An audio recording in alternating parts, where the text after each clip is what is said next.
Good morning students. मैं आनंद प्रकाश राकेचा, राजकीय polytechnic महाविद्यालय जोधपुर से।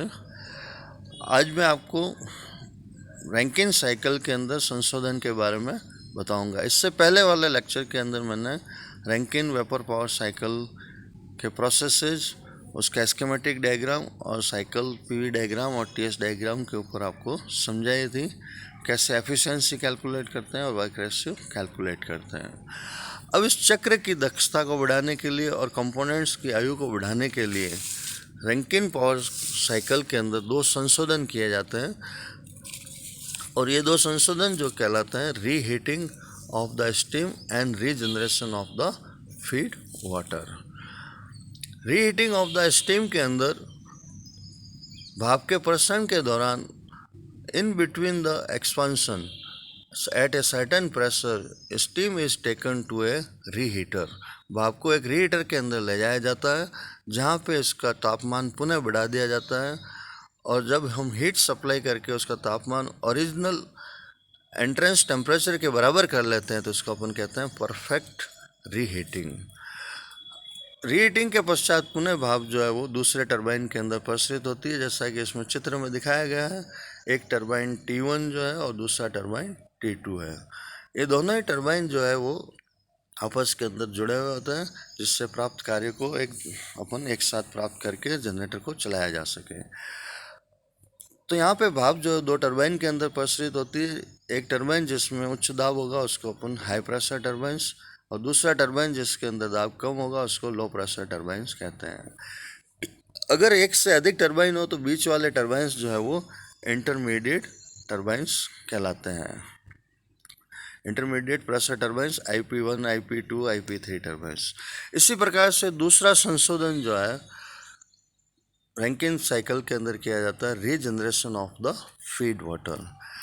फीड वाटर को अगर अपन इसको पुनः जो है गर्म कर लें बॉयलर में प्रवेश करने से पहले, तो इसको हम कहते हैं रीजनरेशन ऑफ फीड वाटर। अब इस फीड वाटर को गर्म करने की जो प्रक्रिया है वो आंतरिक स्रोत से ही की जाती है। तो सामान्यतः जो है भाप के प्रसरण के दौरान किसी दाब के ऊपर स्टीम को ब्लीड कर लिया जाता है, जिसको अपन कहते हैं ब्लीडिंग ऑफ द स्टीम। इस स्टीम को जो है वो एक फीड हीटर के अंदर प्रवेश कराया जाता है।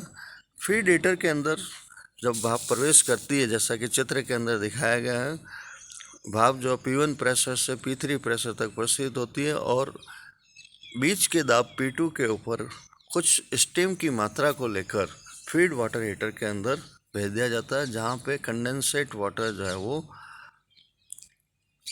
इस भाप के साथ में मिश्रित होकर गर्म हो जाता है, जिससे बॉयलर के अंदर प्रवेश करने वाले फीड वाटर का एंथैल्पी जो है वो बढ़ जाती है और टेम्परेचर बढ़ जाता है। इससे इसकी साइकिल की एफिशिएंसी जो है वो बढ़ जाती है। साइकिल की एफिशिएंसी बढ़ने के साथ साथ में हॉट फीड वाटर मिलने से उसकी थर्मल स्ट्रेसेज भी जो है कम हो जाती है। अब सबसे पहले हम रीहीटिंग ऑफ स्टीम के बारे में समझते हैं क्या होता है रीहीटिंग ऑफ द स्टीम। जैसा कि स्कीमेटिक डायग्राम के अंदर सारे कंपोनेंट्स और टीएस डायग्राम के ऊपर यहाँ पे पूरे चक्र को दर्शाया गया है। मैंने जैसे पहले बताया कि अगर रीहीटर के अंदर भाप को ओरिजिनल टेम्परेचर तक गर्म कर लिया जाता है तो उसको हम कहते हैं परफेक्ट रीहीटिंग। यहाँ पे चित्र के अंदर परफेक्ट रीहीटिंग ही दर्शाई गई है। तो बॉयलर में से जो उच्च दाब और उच्च ताप की भाप प्राप्त होती है उसको पहले टरबाइन हाई प्रेशर टरबाइन के अंदर P1 प्रेशर से P2 प्रेशर तक प्रसारित करवाया जाता है। तत्पश्चात इस स्टीम को एक रीहीटर के अंदर भेजा जाता है, पुनः तापक जिसे कहते हैं। रीहीटर के अंदर ऊष्मा प्रदान करके इसको पुनः जो है वो प्रारंभिक तापमान तक ले जाया जाता है। इस प्रकार से पुनः जो है वो स्टीम को जो है P2 प्रेशर से कंडेंसर प्रेशर P3 तक पुनः प्रसारित करवाया जाता है। तो यहाँ पे प्रसरण जो है वो दो अलग अलग टरबाइंस के अंदर हो गया, तो दो अलग अलग टरबाइंस से कार्य प्राप्त होगा और इन दोनों को आपस में जोड़ा जाता है। और इस प्रसारित भाप को जो है कंडेंसर के अंदर प्रवेश करवाया जाता है। कंडेंसर के अंदर जो है कूलिंग वाटर के द्वारा ऊष्मा जो है अवशोषित की जाती है और निम्न दाब की भाप को पानी के अंदर परिवर्तित करके फीड पंप की सहायता से पुनः जो है बॉयलर के अंदर प्रवेश कराया जाता है और बॉयलर के अंदर यह भाप में वापस परिवर्तित हो जाता है।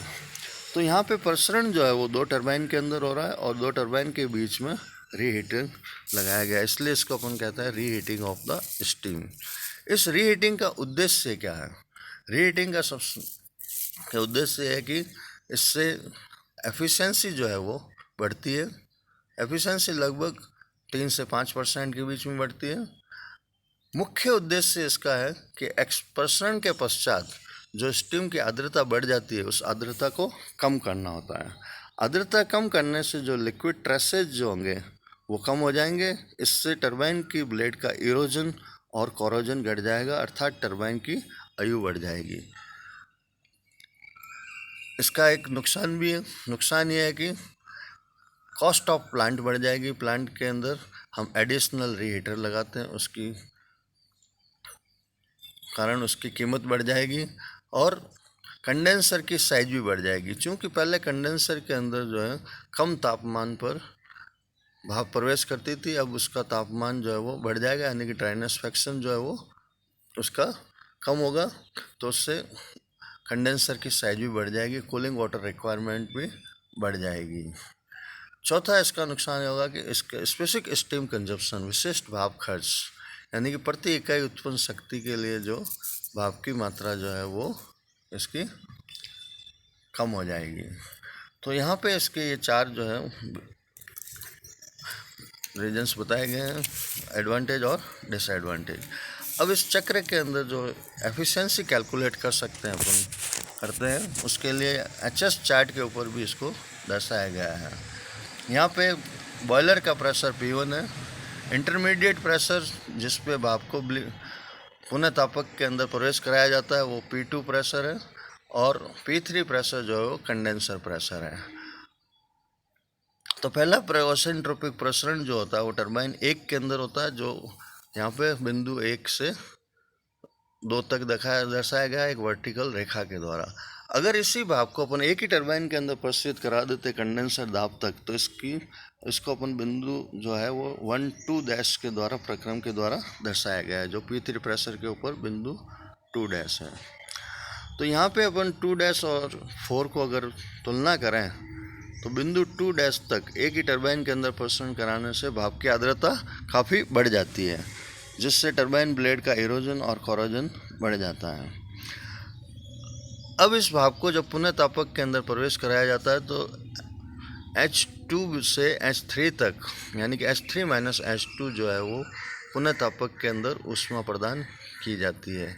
अगर ये तापमान प्रारंभिक तापमान तक हो जाता है तो इसको हम क्या कहते हैं, परफेक्ट रीहीटिंग। उसके पश्चात इसको 3-4 प्रक्रम के दौरान टरबाइन 2 के अंदर आइसेंट्रोपिक विधि से प्रसारित कराया जाता है, जिससे एग्जिट के ऊपर अब एंथैल्पी जो है वो H4 हो जाती है। तो 2 टरबाइन से हमें कार्य प्राप्त करता है, work output equals to WT1 plus WT2, जो कि H1 - H2 plus H3 - H4 के बराबर होगा। अब जो ऊष्मा प्रदान की जाती है इसके अंदर, वो ऊष्मा हम बॉयलर के अंदर प्रदान करते हैं plus heat supplied in the reheater. तो 2 ऊष्मा जो हम प्रदान कर रहे हैं, H1 - HF4 plus H1 -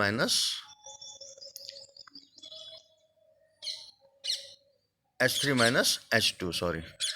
Efficiency of the cycle will be the net work output divided by the heat supplied. यहाँ पे पंप वर्क को नेग्लेक्ट कर दिया गया है। तो efficiency is equals to H1 - H2 plus turbine work, second turbine work that is H3 - H4 divided by the heat supplied H1 - HF4 जो boiler के अंदर प्रदान की गई प्लस रीहीटर के अंदर प्रदान की गई H3 - H2।